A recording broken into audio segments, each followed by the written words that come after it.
I've spent almost every waking hour this past week watching Candace Owens, and for good reason. Since the moment Charlie Kirk uttered those infamous 6 words and entered the kingdom of heaven, Candace has blown up. She's streamed dozens of times to an audience of tens of millions of people around the world, and that's just on YouTube. Clips of her talking about Charlie's assassination on Twitter, Instagram, TikTok have gone nutty mode. She's on a generational run right now. However, there's a problem. The reason she's getting millions of people to tune in is because she's staking her claim to Charlie's spot by taking advantage of a glaring weakness in the conservative movement. And to be clear, I'm not a conservative, nor do I really care who fills Charlie's shoes, but the future of the movement that controls the United States is in crisis. And frankly, its potential options are looking pretty bleak. Candace Owens has largely been castigated, cast away by mainstream conservatives like Ben Shapiro and even Charlie Kirk himself, and to remain relevant, to keep enough eyeballs on her stream to sell steaks or her CIA mugs, she's resorted to wackier and more fringe conspiracies, such as claiming the First Lady of France is transgender and has a massive hog. And I wish I was making that up. But that is just the tip of the hog iceberg. There is so much to unpack here. I guess what she's saying is the First Lady's packing. Her videos about Charlie's assassination are her magnum opus, the culmination of years of her perfecting the recipe of turning a small fracture in the conservative movement into a massive cultural issue. And I think much like her fellow Christian nationalist Nick Fuentes, a lot of their concerns are built off of very reasonable frustrations, such as America's unwavering support for Israel and the botched FBI investigations into Jeffrey Epstein and now Charlie Kirk. However, despite one being a black lady and the other being Mexican, their conclusions tend to veer off into the deep end of the white supremacist cesspool. If you think that's crazy, go check out the video we just released on Ben a Minute's channel where we tried infiltrating Nick's Groyper army to get a little insight into the other major conservative figures blowing up in the aftermath of September 10th. With all that said, if you enjoy this kind of content, drop a like and subscribe to the channel. Now, let's take a look at Candace Owens' terrifying rise to prominence and what's next for conservatives in America. Now, there are a few major points about this saga that I want to touch on, but very quickly, let's establish a timeline of Candace's professional life to understand the context around her Charlie Kirk videos. We'll speedrun the early stuff. She was born in 1989, Suter High School board in Connecticut alongside the NAACP, started a doxing website that progressives condemned, but conservatives like Milo Yiannopoulos praised, which is when she switched from liberal to conservative. She got hired by Charlie Kirk's Turning Point USA in 2017. 1 year later, Kanye tweeted about how much he loved the way that Candace Owens thinks, which made her super famous. In 2018, she founded something called Blexit, which means Black Exit in reference to like the Democratic Party. And it's funny because if you look at their YouTube videos, you might think that they mean Black Exit from the conference because nearly all the attendees are white. And now, this is where things start to get interesting. In February 2019, she said that if Hitler had just wanted to make Germany great, that it would have been fine. But he had dreams outside of Germany. Obviously not great, but 1 month later, the situation became a lot more real. On March 15th, 2019, a 28-year-old neo-Nazi shot up 2 mosques in Christchurch, New Zealand. He killed 51 people and injured 89 others. He wore Nazi symbols and wrote a 74-page manifesto about the white supremacist ideas of the Great Replacement and the White Genocide. In one section, the neo-Nazi explicitly stated, "The person that has influenced me above all was Candace Owens. Each time she spoke, I was stunned by her insights, and her own views helped push me further and further into the belief of violence over meekness." Candace was quick to distance herself from the attack, saying that it's ridiculous to conflate black conservatism with this guy. But it's important to note that his manifesto read pretty similarly to what Candace had been saying about Muslims taking over the UK and France, even using the exact dog whistles like cultural Marxism, which were found in the manifesto. A couple months later, in May 2019, she resigned from TPUSA largely over the backlash from the Hitler comments. This is a weird time for Candace, one which I think led her to pretty big changes in her approach to politics. From March 19th, 2019 to June 18th, 2023, she did not tweet a single time about Islam. And I don't think it's because she became progressive or whatever, she became a woke jihadist, but I think she changed her tactics. Instead of lashing out about cultural Marxism, she attacked Cardi B about democratic politics. She said Harry Styles was gay for wearing a dress, and she found some momentum in 2020 by urging folks to ignore stay-at-home orders during COVID, which eventually got her kicked off some socials for a very short amount of time. Candace went on to host a show for PragerU before eventually joining Ben Shapiro's Daily Wire in 2021. However, it wasn't long before the cracks started showing. Despite being Candace's employer, Ben Shapiro tweeted a photo of one of her tweets on November 6th, 2022, chastising her for engaging with Max Blumenthal on the topic of Israel. Also worth noting, in October 2022, she was pictured alongside Kanye West wearing White Lives Matter t-shirts at his Paris fashion show around the same time he was tweeting that he wanted to go DEFCON 3 on Jewish people. Also, should mention that Kanye has become more open about his Nazi ideas, going so far as to sell swastika t-shirts and say that he loves Hitler, and of course that he himself is a Nazi. She had a few more minor controversies before eventually going all in on the pro-Palestinian cause following October 7th, 2023. This led to her dismissal from the Daily Wire on March 22nd, 2024. Now, before I proceed, I need to set some boundaries for where we're going because I think there's really important nuance around both Palestine and Charlie Kirk. And to present my own biases really quickly, I've very vocally championed Palestinian liberation for years. And I would ultimately like to see a world in which there is no sort of racial or class hierarchy or anything that subjugates our fellow man. Now, with that in mind, let me be clear. Candace Owens is not pro-Palestine because she is a good person. Neither is Nick Fuentes. Both of them have done a spectacular job at assessing the concerns of the masses, that everything's too expensive and our institutions are wildly violent yet secretive at the same time. But in the absence of material analysis leading to the conclusion that the global accumulation of capital is the root of your problems, they lean on vibes-based deduction that leads to fantastical tales about Jews running the world around you, and their worldviews are not neat and tidy. Oftentimes, they contradict themselves. They use dog whistles to signal to one another their mutual degree of understanding without necessarily filling in the blanks. In the absence of historical materialist analysis, she leaves you with catchphrases that sum it up better than I ever could. Like, we don't know, but we know. So with that in mind, let's take a peek at why she's been exploding in popularity these past few weeks. Well, that has never happened before. I guess we could say Charlie broke the internet one more time. 150,000 of you guys were watching, and the system just sort of crashed. And it just really makes me happy that happened, actually. It was already very difficult for me to do this for a lot of reasons. So she kind of gives the game away on day one, where she says that she was really happy that her live stream went down because so many people tuned into it.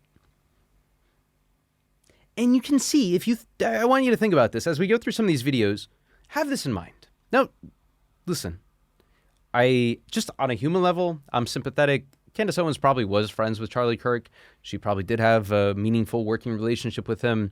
And just as a guy, I couldn't imagine seeing my friend killed, especially in such a gruesome way that Charlie Kirk was killed. And listen, I was no fan of Charlie Kirk, but if I saw my buddy get shot in the neck like that, that would definitely kind of fuck me up, 100%. However, I think it's important to reckon with the fact that there's a lot of money to be made from these live streams. And you'll see that as she starts to insert more and more ads into these episodes and make a lot of money. She kind of goes through, she does this whole little spiel about Charlie Kirk, which is, it's nice, it's touching. She tries to humanize him. It's very, this isn't very conspiratorial. And then there's day 2. Every day for the past few months that she's been streaming, she has talked about Emmanuel Macron's wife being transgender. When she finds something that captures attention, she harps on it. She talks about it for months on end, even if it is fantastical, ridiculous, that it has no material consequence for the real world. Because materially, who cares? Who gives a shit? Even if you're transphobic, do you like France? Bibi Netanyahu who's fighting, I think, like an 84 front war with everyone, made a lot of time for Charlie Kirk. You would have thought they were the best of friends, as close as him and Trump were. We're just heartbroken. Myself, my wife. To be on the same side as Candace Owens against Benjamin Netanyahu sucks. But I think that's the overwhelming message here. It's not two sides. There are not just like two sides. It's not just like pro-Israel, pro-Palestine. It is not just like Republican versus Democrat. It is not Zionist versus anti-Zionist. There is nuance to all of this. Now, let me just say, I would not be surprised at all if Israel had a hand in assassinating Charlie Kirk. 9 million plus, probably tens of millions of people across all platforms have seen this. They probably wouldn't be too shocked either. We have to reckon with the legacy left by Joe Biden, by Donald Trump, by most of the sort of centrist politicians who have overwhelmingly failed to disavow and, frankly, thwart Israel's violence around the world to the point now where they are assassinating our political figures. And now I should say, I'm not certain that Israel did it. I don't really know who did it. But I think it is kind of crazy that Benjamin Netanyahu gets on national television the day after Charlie Kirk is murdered and says, man, I loved him so much. We didn't do it, but man, I really loved it. It's like, no one was saying that until no one said that. No one said that until you were like, hey, we didn't do it. It's like, if you're saying you didn't do it, you probably did it. So the rest of this episode is Candace Owens talking a little bit about Benjamin Netanyahu, about Charlie Kirk's relationship with Israel, about how it was changing over time. And I gotta say, like, there's conflicting reports to all of this. I personally would not be surprised if Charlie Kirk was indeed personally thinking, oh shit, this movement that I've built is hinging on the fact that I switch my allegiance from pro-Israel, not to pro-Palestine, but to America first. Which is something that, to his credit, as much of a white nativist Nazi that he is, Nick Fuentes saw that writing on the wall years ago. At the same time, I think it's also important to reckon with the idea that just the day before he was assassinated, I believe he is in Charlie Kirk. I believe Charlie Kirk did multiple podcasts in which he said pro-Israel things. He said anti-Israel things.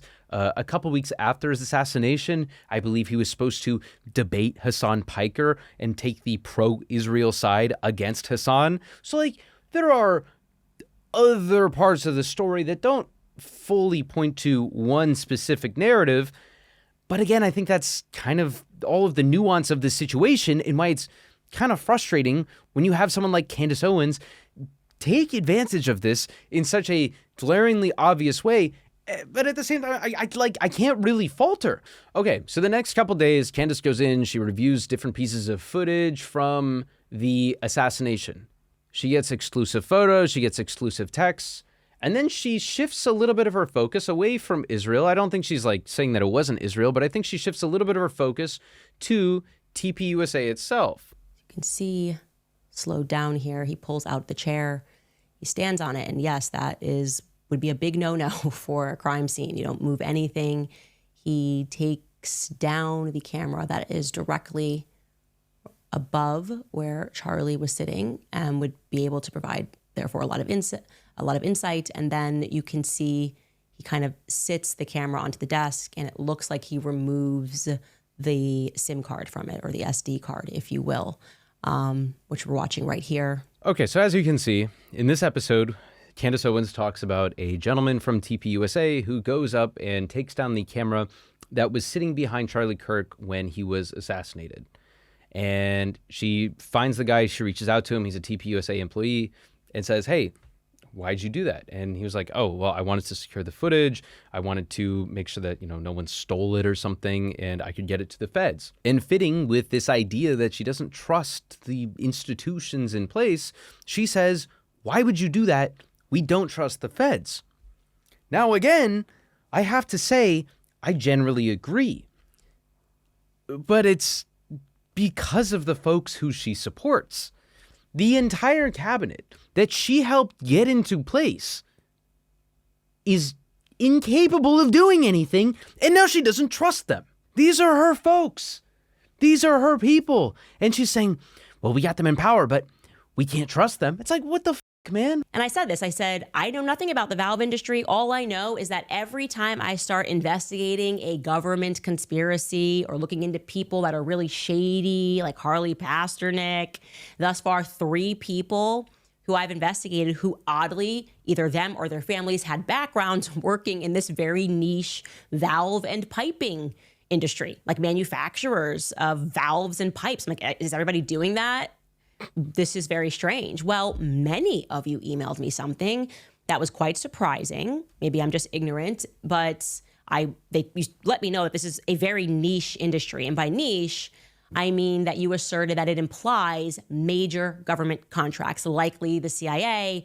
Those of you who have worked at those industries telling me that there are even certain valves that are exclusively manufactured in Israel, and that they tend to be involved in this. The government and the military tend to be involved in this. And that even, by the way, on Caldera's website, they noted that they have worked in Israel. They have a map that they note every country that they have done engineering projects in. Because the federal institutions have done such a bad job at investigating and genuinely being transparent, we now have to rely on open source intelligence.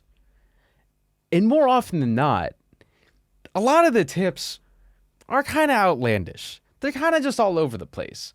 There's this one where it's like, okay, we have like a valve company that's Israeli. There's also all of these different like flights with different tail numbers that took off at different times and their radars went dark. And then some of them were part of the Egyptian government. Some of them were like Israeli owned. There's information just all over the place. And the reality is, I'm sure a tiny bit of it probably is relevant, but more likely than not, most of it is probably just noise. The issue is we don't know, and I don't know if we ever will know. And that's why, JFK assassination conspiracies are so captivating. And I'm not saying that they're all right, they're all wrong. I'm sure there's elements of truth to many of them. But the issue is, when the institutions in charge don't do their job properly and respect the mutual trust that we are supposed to have with these officials, we resort to these crazy theories. But it makes for good content. And most importantly, Candace Owens can sell steaks. That is the one disturbing fact about people that support Israel. Their behavior, to put it in a way that Charlie put it. Take a little bit of a break here and throw it to some of our sponsors. I always tell you guys about Riverbend Ranch because I love their steaks. Black Angus beef, famous for its great flavor. Riverbend Ranch has taken the Black Angus beef to a whole new level. Over the last 35 years, the ranch has been creating an elite Angus herd by using ultrasound technology to select genetically superior cattle with a focus on flavor and tenderness. Oh my God, cattle eugenics is crazy. I didn't know that that was a thing. So she goes on rants. She talks about how the roommate's trans. She talks about how she believes that there are multiple shooters. She gets inside information, oftentimes from sources that she can't name. But each episode is like a new clue, including the most recent episode that came out just earlier today. The point that I'm making here is that I had assumed, clearly wrongly, that we'd all maybe be on a group chat communicating, raising hell and demanding answers from the feds, from the police, from the White House even. Certainly, at the very least, pointing out the very many holes in this story. And if any one of us had the audacity or the desire to carry on Charlie Kirk's show, that would be the appropriate venue for us. Candace Owens feels like she's been slighted. Like she has been screwed by TPUSA. That she is not in a group chat with the Turning Point executives figuring out how she, Candace Owens, can fill in and take over Charlie Kirk's show. My little sister called me this morning and she was like, Candace, your podcast right now is like the show Succession on HBO. You guys know this show, which is about how all of the heirs and supposed to be kind of fashioned after Rupert Murdoch's throne. All the siblings are fighting one another to see who will it be that gets this empire. That really made me chuckle. I think that should be our new show intro.